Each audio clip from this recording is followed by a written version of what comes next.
ఇన్నిసార్లు నువ్వు మాట్లాడినావు కదా, నేను ఎప్పుడు ఖండించలే. ఇవాళ చెప్తున్నా, టెండర్ లోపలేనాయి, పబ్లిక్ డొమైన్లో ఉన్నాయి, రేపటికెళ్ళి పనులు నడుస్తున్నాయి. పోయి రేట్లు చూసుకో. నీ మామ అధికారం ఉన్నప్పుడు నువ్వు మీ మంచి ఆర్ఎండ్బి మినిస్టర్గా ఉన్నప్పుడు అప్పటి రేట్లు ఏమున్నాయి, ఇప్పటి రేట్లు ఏమున్నాయి. ఇప్పుడు 15 ఏళ్ళ కాంట్రాక్ట్ మెయింటెనెన్స్ కూడా ఆ కాంట్రాక్ట్ చేయాలి. పచ్చకావర్లోనికి లోకమన్న పచ్చవన్న కనబడ్డాడు. కాళేశ్వరంలో పంపులల్లా దోసుకొని ధరణిలా ప్రతి ఒక్కటి మనను కూడా అట్టే అనుకుంటున్నాడు. కాంగ్రెస్ అంటే ఈ పార్టీ శాశ్వతమైన పార్టీ, పూటకు పేరు మార్చుకునే పార్టీ కాదు. మన టీఆర్ఎస్ ఇవాళ బీఆర్ఎస్, ఎల్లుండి ఏ పార్టీ అంటుంటుంది? హెచ్ఆర్ఎస్ ఉంటుంది. హెచ్ఆర్ఎస్ అంటే హరీష్ రావు రాష్ట్ర సమితి ఉంటుంది. మీకు పార్టీ పేరే, పూటకో పార్టీ మారుతారు. మీకు పార్టీ పేర్లు మార్చుకునే మీరు మమ్మల్ని విమర్శిస్తారా? బిడ్డ, మీరు అనుకుంటున్నారు ఇవాళ మీరు సొరంగం గురించి ఏం మాట్లాడిండు, కేసీఆర్ గారు ఏం మాట్లాడిండు. 14 ఎలక్షన్ల బస్సు యాత్రలో మా బాలునాయక్ గారు ఉన్నారు. 33 కిలోమీటర్లు అయింది, చేసుకొని ఇక్కడనే కూర్చుంటా, సొరంగంలో నీళ్ళు తెప్పిస్తా, అప్పటి వరకు ఇడికెళ్ళి జరగా అన్నాడు. కూర్చేటికైందో ఒక్కసారి సొరంగం దగ్గరకు వచ్చి చూడడం లేదు. కానీ మన గౌరవ ముఖ్యమంత్రి, గౌరవ పెద్దలు, మా సోదరుడు ఇరిగేషన్ శాఖ మంత్రి, మన జిల్లా వాస్తవుడు నన్ను పిలిచి, నువ్వు ఆ రోజు పట్టుబట్టి పులిచింతలకు 3వ పంటకు నీళ్ళు ఇస్తుంటే నువ్వు అడ్డం పోయినావు. ఈరోజు రాజశేఖర్తో కొట్లాడుకొని తెచ్చుకున్నావు. నువ్వు అమెరికా పోయి ఆ బేరింగ్ తీసుకురాని నాకు ఎంటబడి పంపించి ఆ బేరింగ్ తీసుకొచ్చినాం, ఫిట్ చేసినాం, స్టార్ట్ చేసినాక ఎవరు కన్ను పడో దుర్మార్గుల కన్ను, అది దురదృష్టవశాత్తు కూలిపోయి 8 మంది ప్రాణాలు పోవడం చాలా బాధాకరం. దానికి నజరు పడ్డది. ఆ నజరు మామూలు నజరు కాదు, ఈ దొంగల నజరు పడ్డది. అది కంప్లీట్ అయితే ఎక్కడ పేరు వస్తుందో, కాంగ్రెస్ పార్టీ పేరు వస్తుంది, రేవంత్ రెడ్డికి పేరు వస్తుంది, ఉత్తమ్ కుమార్ రెడ్డి గారికి పేరు వస్తుంది, కోమటిరెడ్డికి పేరు వస్తుంది. అన్నిటికంటే ఎక్కువ నల్గొండ జిల్లా ప్రజలకు ఫ్లోరైడ్ పోతే వాళ్ళ కడుపు మంచిగా ఉండదు. 10 ఏళ్ళల్లో 6,000 కోట్లు ఖర్చు పెట్టావు. మిషన్ భగీరథ, ఏ ఊళ్ళో మిషన్ భగీరథ నీళ్ళు వస్తున్నాయా? నల్లా నింపగానే నీళ్ళు వస్తున్నాయా? నల్లా ఇప్పే నీళ్ళు రాకపోతే ఓటు అడిగన్నాడు. సిగ్గు లేకుండా ఊళ్ళలో తిరుగుతుంది. ఇంకా మీ అందరికీ చెప్తున్నా, 2028 ఆగస్టు నాటికి ప్రపంచంలోనే పొడవైన సొరంగం గౌరవ ముఖ్యమంత్రి గారి చేతుల మీదుగా నీళ్లు పోపించి నల్గొండ జిల్లాలో 4 లక్షల ఎకరాలకు ప్రతి ఎకరానికి సాగునీరు. ఆ నీళ్లు మన శ్రీశైలంలో కరువు వచ్చినా తక్కువ నీళ్లున్నా మనకి నిరంతరంగా నీళ్ళు వస్తాయి. ఫ్లోరైడ్ కూడా తగ్గి మంచి వాటర్ పెరుగుతాయి. ఇకపోతే చివరిగా మనకు మూసీ కంపు ఉన్నదా లేదా? సపోర్ట్ చేయాలి. వీరే అసలు పాయింట్ ఇది. మూసీతో మనం బాధపడుతున్నామా? ఇక్కడ ఉన్నారు నార్కెట్పల్లి వాళ్ళు, నల్గొండ వాళ్ళు. మూసీతోని మనకు ఫ్లోరైడ్ కింద, పైన హైదరాబాద్ డ్రైనేజు, పనుకునే పరిస్థితి లేదు, లంగ్స్ ఖరాబ్, క్యాన్సర్ రోగాలు. దానికోసం మనం అడగలే, దేవుని భక్తం వరాలు ఏమని. ఇవాళ 30 లక్షల మంది ఎవరు పోయి ముఖ్యమంత్రి గారిని ఆ మూసి బాగు చేసి మంచినీళ్ళు వచ్చేటట్టు చేయని చెప్పి అడగలే మనం. కానీ ఇవాళ పట్టుబట్టి మూసి ప్రక్షాళన చేపట్టి ఇవాళ పనులు చేపడితే దానికి కూడా కుళ్ళే. మిస్టర్ కేటీఆర్, కేసీఆర్, కిషన్ రెడ్డి గారు ఒక్కసారి వచ్చి మా నగరికలు మూసి దగ్గర మా వీరేశం గారు టెంట్ వేస్తారు, పండుగో. అంబర్పేట కాడ ఏసీ రూమ్లో పండుకున్నట్టు కాదు, నగరికల్ కాడ పండుగ. ఇంతలా దోవలు ఉంటాయి, ఈగలు. ఇవన్నీ చేస్తున్నాం.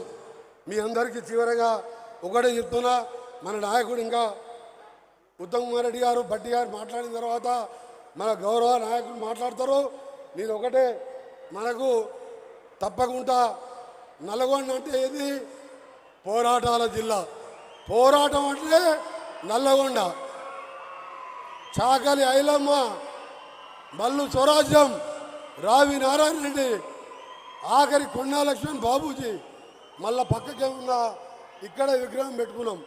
శ్రీకాంతాచారి మన్నడి మణిదశం స్వాతంత్ర సమర యోధంకి వెళ్ళి నేటి వరకు నేను కూడా ఆ ఉద్యమంలో ఉండి కాంగ్రెస్ గవర్నమెంట్ ఉన్న కిరణ్ కుమార్ రెడ్డి 3 ఏళ్లలో 3 రూపాయలు ఇవ్వలే.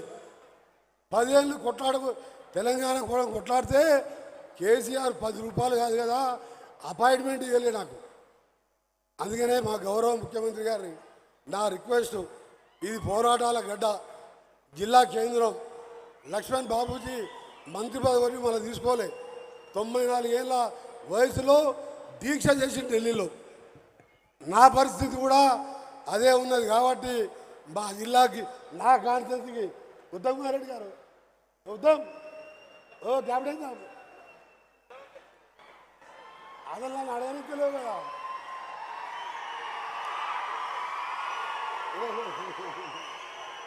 మా ఉత్తమ్ కుమార్ రెడ్డి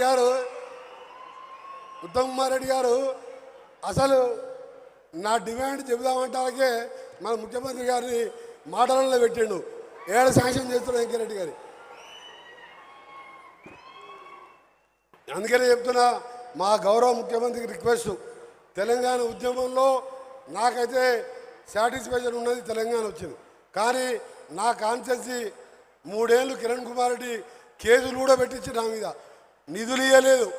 10 ఏళ్ళు అయితే ఈ రాక్షసుడు దొరగారు అసెంబ్లీలో ఆ స్వామివాడు నేను కొట్టిందే లేదు, నా పదవి వీకేసిండు. అప్పుడు ఫండ్స్ లేవు. ఈ 2 ఏళ్ళకెళ్ళే మీరిచ్చిన నిధులు నీ దాంతోనే ఇలా వేగవంతం చేస్తున్నాం. కార్పొరేషన్గా చేసినందుకు మీకు ప్రత్యేకంగా మా కార్పొరేషన్, మా మేయర్, డిప్యూటీ మేయర్ తరఫున మీకు ధన్యవాదాలు తెలియజేసుకుంటూ, తెలంగాణలో హైదరాబాద్ తర్వాత అండర్గ్రౌండ్ డ్రైనేజ్ ఉన్నది ఒక నల్గొండ కార్పొరేషన్ మాత్రమే. దానికి ఒక 300 కోట్ల రూపాయలు ఇస్తే టోటల్ కార్పొరేషన్ వితిన్ 6 మంత్స్లో అయిపోతుంది. ఒక 20 కోట్లతోని 50,000 జనాభా ఉన్న మా ముస్లిం సోదరీమణులు ఎప్పటికెళ్ళో ఒక షాదీఖానా కావాలంటారు, దాన్ని శాంక్షన్ చేయాలని. నేను ఎక్కువ డిమాండ్ పెట్టా, నాకు రాష్ట్ర ఆర్థిక పరిస్థితి తెలుసు. అందుకనే ఇది కంపల్సరీ కాబట్టి మీరు రిక్వెస్ట్ చేస్తూ మా ఉత్తమ్ కుమార్ రెడ్డి గారికి, డిప్యూటీ సీఎం భట్టి గారికి, గౌరవ ముఖ్యమంత్రికి ఏఎంఆర్ కాలువ 40 ఏళ్ళ కింద రామారావు కాలువ తీస్తే చంద్రబాబు నాయుడు గారు దాన్ని మెయిన్ కాలువ తీస్తే డిస్ట్రిబ్యూటర్స్ అని నేను కంప్లీట్ చేసిన. అది 8 మీటర్లు ఉండేది, 16 మీటర్లు అయింది. దానికోసం లైనింగ్ కోసం 450 కోట్లు శాంక్షన్ చేసినందుకు గౌరవ ముఖ్యమంత్రి గారికి, మా నాయకుడు, మా అన్నగారు కెప్టెన్ ఉత్తమ్ కుమార్ రెడ్డి గారికి, ఫైనాన్స్ మినిస్టర్ గారికి కృతజ్ఞతలు.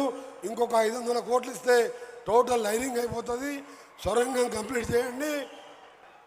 చివరిగా పోయినసారి 11 సీట్లు ఎవ్వరు కూడా 50,000 కంటే తక్కువ మెజార్టీ గెలవలే. మా శామ్యుల్ ఉన్నాడు, మా తుంగతుర్తి శామ్యుల్ అన్న టికెట్ల ముందు 15 రోజుల ముందు నా దగ్గరికి వచ్చాడు. సార్ పార్టీలో జాయిన్ అవుతా, నాకు టికెట్ ఏం వద్దు అన్నాడు. నేనన్నా పిసిసి ప్రెసిడెంట్ దగ్గర పోదాం పానా, ఏమవుతుంది సార్ నీ దగ్గరే జాయిన్ అవుతున్నాను.